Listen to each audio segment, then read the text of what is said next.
Fifth lesson video संख्या 15 fourth same history में आपका स्वागत है। मैंने आपको बताया था कि ये वीडियो थोड़ी ज़्यादा रहेंगी इस लेसन की। उसका कारण भी है कि एक तो लेसन बड़ा है, दूसरा मैं चाहता हूँ कि आपको ज़्यादा से ज़्यादा समझ में आ जाए। उसके लिए थोड़ा एक वीडियो में कम पाठ्यक्रम रख के, कम चीज़ें रख के, चाहे वीडियो ज़्यादा बन जाए लेकिन आपको समझ में आना चाहिए, मेरा प्रयास है। तो पहला जो विषय है वो है कि खुली बगावत हुई। खुली बगावत क्यों हुई? क्योंकि सारे जो नेता थे, प्रमुख जो नेता थे, चाहे नेहरू जी हों, गांधी जी हों, इन सब को गिरफ्तार कर लिया जाता है प्रातः ही या रात को 9 अगस्त को इन सब की गिरफ्तारी हो जाती है। सरकार के इस हमले का लोगों ने तत्काल जो है जोरदार जवाब दिया। जैसे ही बंबई में नेताओं की गिरफ्तारी की खबर फैली तो लाखों लोग ग्वालियर टैंक पर इकट्ठा होने शुरू हो गए। एक जगह का नाम है। तो 9 अगस्त को झड़पें हो जाती है क्रांतिकारियों के बीच में और प्रदर्शनकारी जो थे पुलिस के बीच में। पुलिस को 60 बार गोली चलानी पड़ी। 60 बार बंबई में गोली चलानी पड़ी, छोटी बात नहीं है। अनेक लोग मारे गए, घायल हुए। अहमदाबाद और पूना में भी इसी प्रकार के प्रदर्शन होते हैं। 10 अगस्त को बगावत दिल्ली और यूपी में पहुंच जाती है। यूपी, दिल्ली, बिहार सब जगह जो है प्रदर्शन जो है बढ़ जाते हैं। अनेक नगरों में, प्रमुख नगरों में जो है यूपी के हड़तालें होती हैं। चाहे आपका कानपुर हो, वाराणसी हो, बड़े जितने भी नगर थे, इलाहाबाद हो, लोगों ने प्रदर्शन किए, कानून तोड़े, जुलूस निकाले। आंदोलन अन्य प्रदेशों में भी धीरे धीरे फैल रहा था। आंदोलन जारी था, समाज जागरूक हो रहा था। गांव में भी आंदोलन पहुंचा। गांव में भी आंदोलन पहुंचने लगा था। कस्बों के साथ मिलकर बगावत की पहले सप्ताह में, फर्स्ट जो वीक था, उसमें जबरदस्त प्रभाव आंदोलन का देखने को मिलता है। भीड़ ने पुलिस स्टेशन, पोस्ट ऑफिस, जो सरकारी संपत्ति थी, पोस्ट ऑफिस, कचहरी, रेलवे स्टेशन, सब जो बड़े जो चिन्ह थे सत्ता के, उनके ऊपर हमले किए। और दूसरा जो महत्वपूर्ण हिस्सा था आंदोलन का वो था झंडा आंदोलन। झंडा आंदोलन भी एक इस आंदोलन का महत्वपूर्ण हिस्सा था। जबरदस्ती सरकारी भवनों पर झंडे फहराए गए।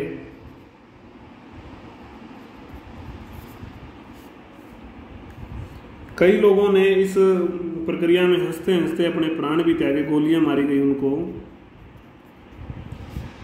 आखिर में लोगों ने दुखी होकर पटड़ियां उखाड़ दी रेल की, पुलों को तोड़ दिया, टेलीफोन की जो लाइनें थी वो लाइनें काट दी।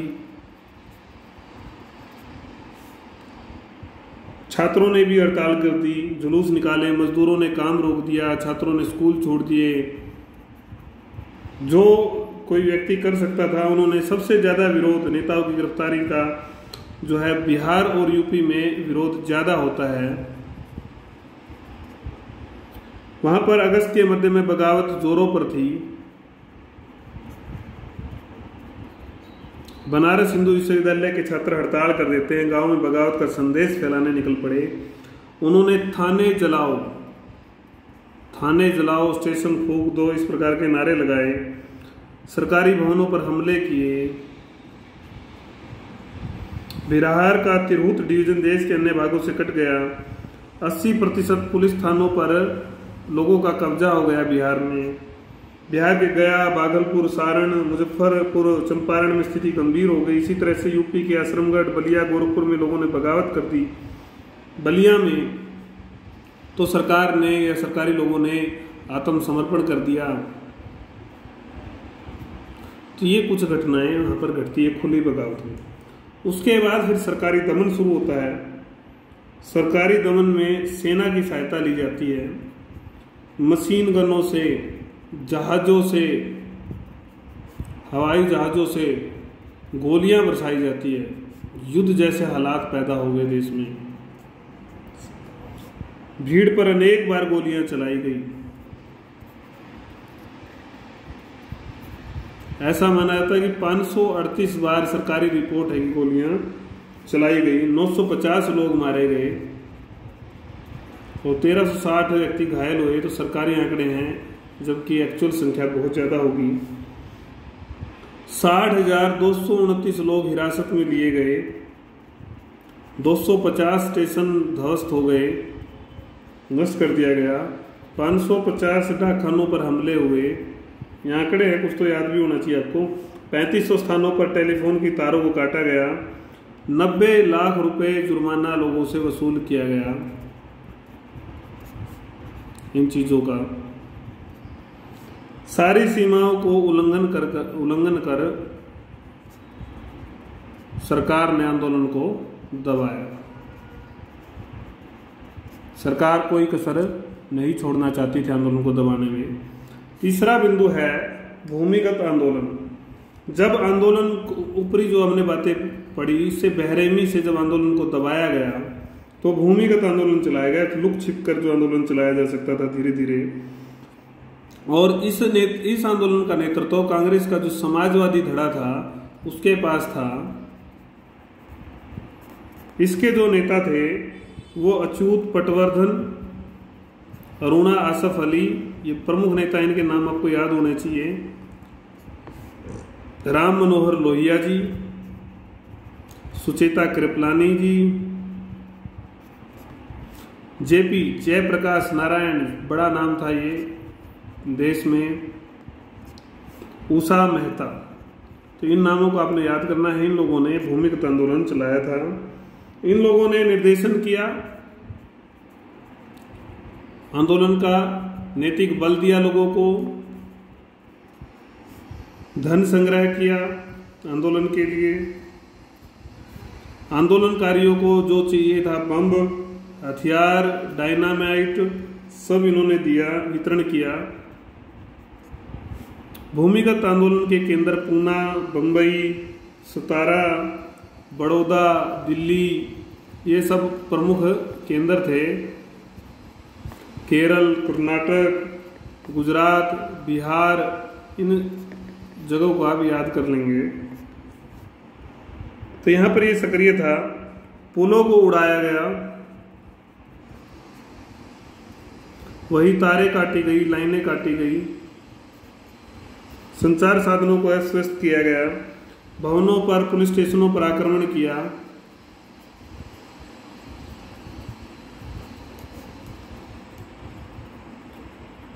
एक कांग्रेस रेडियो की स्थापना की जाती है, वेरी इंपॉर्टेंट।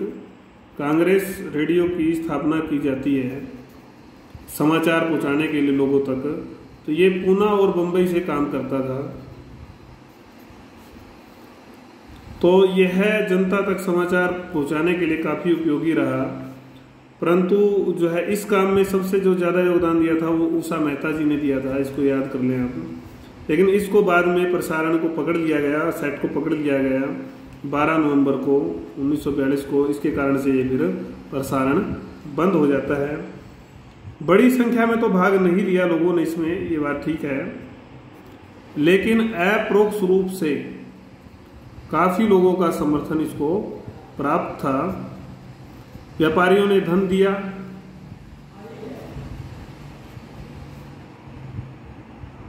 कई लोगों ने भूमिगत लोगों को छुपने की जगह दी, छात्रों ने संदेश वाहक का काम किया,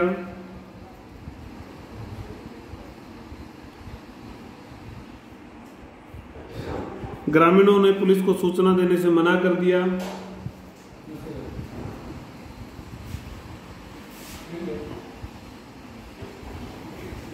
पायलट तथा ट्रेन ड्राइवरों ने बम तथा अन्य सामग्री देश में पहुंचाने में मदद की। तो स्टूडेंट्स, इसके बाद जो हमारा बिंदु आता है, चलो पहले इस बिंदु को ही पूरा कर लेते हैं। तो जो ग्रामीण थे उन्होंने भी पुलिस को सूचना देने से मना कर दिया था। पायलट तथा ट्रेन ड्राइवरों ने मदद की बम वगैरह जो भी सामग्री पहुंचाने में। इसके बाद परंतु भूमिगत जो आंदोलन था वो 3 माह ही चल पाया, क्योंकि अधिकतर नेताओं को इसके भी जो है गिरफ्तार कर लिया गया था। इस कारण से धीरे धीरे ये भी समाप्त हो जाता है। तो ये हमने देखा भूमिगत आंदोलन। फिर उसके बाद गांधी जी का उपवास शुरू होता है और आंदोलन में एक मोड़ आता है। गांधी जी ने 10 फरवरी 1943 को 21 दिन का उपवास रखा। यह कारण क्या था इस उपवास का कि गांधी जी पर आंदोलन में हिंसा का आरोप सरकार ने लगाया था।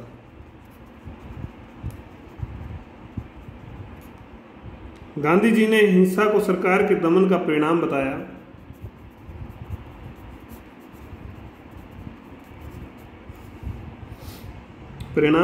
साथ में हिंसा की आलोचना भी की।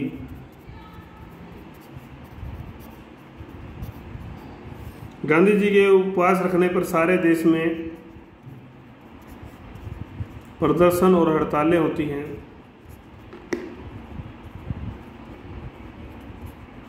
यहाँ तक कि कैदियों ने भी उपवास रखे।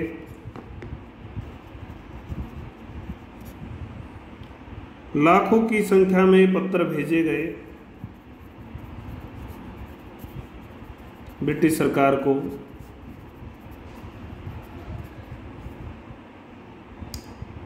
विदेशी समाचार पत्रों में भी छपा।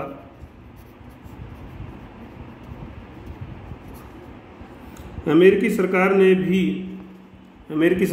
ब्रिटेन सरकार पर दबाव डाला कि ये बंद करके जो है ठीक किया जाए चीज़ों को। उधर दिल्ली में 19 तथा 20 फरवरी को एक सम्मेलन होता है। इसके बाद जो है वायसराय की जो परिषद में जो भारतीय सदस्य थे, परिषद से भारतीय सदस्यों ने त्याग पत्र दे दिया।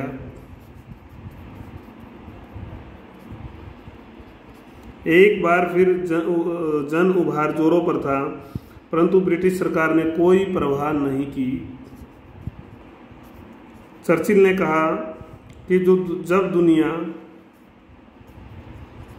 दुनिया में हम हर स्थान पर जीत रहे हैं, तो ऐसे वक्त में हम कमबख्त एक बूढ़े के सामने कैसे झुक सकते हैं, जो हमेशा हमारा दुश्मन रहा है।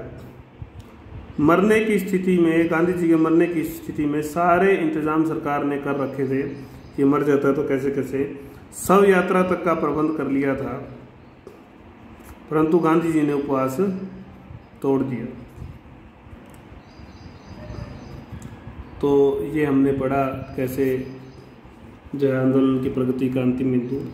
फिर इसके बाद सरकार का रवैया कैसा रहता है, हम लगातार पहले भी पढ़ चुके हैं कि कैसा सरकार का रवैया था। सरकार ने ठान लिया था कि दोबारा से नौकरशाही का जो महत्व है पुनः स्थापित करना है। तय कर रखा था कि कोई छूट नहीं दी जाएगी कांग्रेस को। कांग्रेस ने जैसे ही आंदोलन शुरू करने की तैयारी की तो आंदोलन शुरू करने से पहले ही महात्मा गांधी तथा बड़े बड़े नेताओं को हिरासत में ले लिया गया। ये भी हम पढ़ चुके हैं। खुला विद्रोह हुआ, खुला जब विद्रोह हुआ तो सेना से कुचलवाया। सेना ने मशीन गन, हवाई जहाज सब का प्रयोग किया। तो ये दमन चक्कर पुलिस का भी लगातार चला।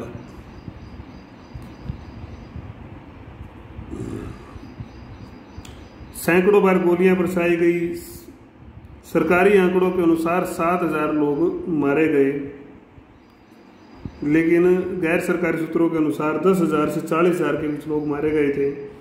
1943 के अंत तक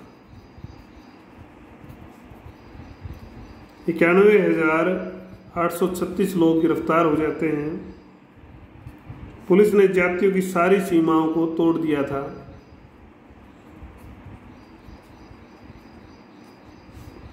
गांव के गांव जला दिए गए।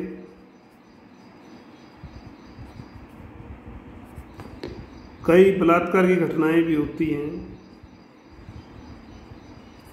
46 बलात्कार तो एक ही गांव बंगाल में हुए।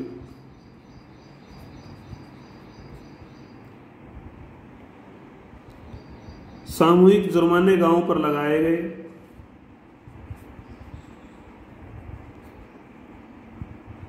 संपत्ति को जब्त कर दिया, जब्त कर नीलाम भी कर दिया।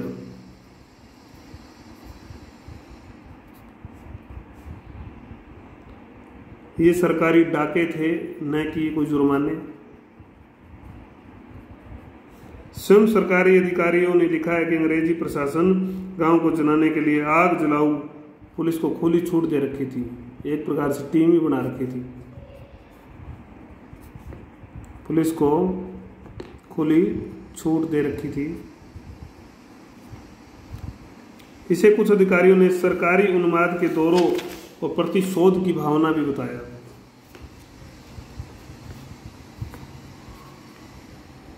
प्रतिशोध की भावना की संज्ञा इसको दी गई।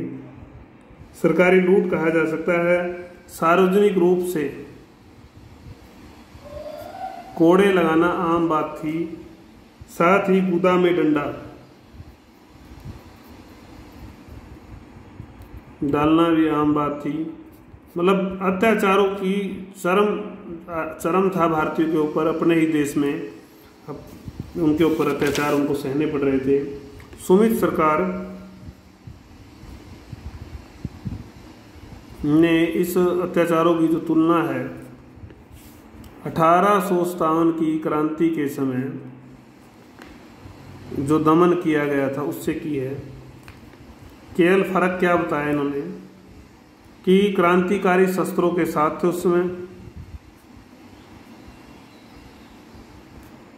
1857 में। इस बार वही आंदोलन में भाग लेने वाली अब जनता, जिस जनता के साथ इतने अत्याचार किए गए, वो निहत्थी थी। उल्टे विरोध अगर देखें तो अंग्रेजों के पास आधुनिक हथियार थे। तो ये जो है अंग्रेजों द्वारा अत्याचारों के बारे में हमने पढ़ा, कैसा रवैया उन्होंने अपनाया, कैसे आंदोलन को दबाकर उन्होंने ख़त्म करने की कोशिश की। इसके बाद अगली वीडियो में हम इस आंदोलन के प्रति जो भारतीय दल थे उनकी प्रतिक्रिया के बारे में पढ़ेंगे।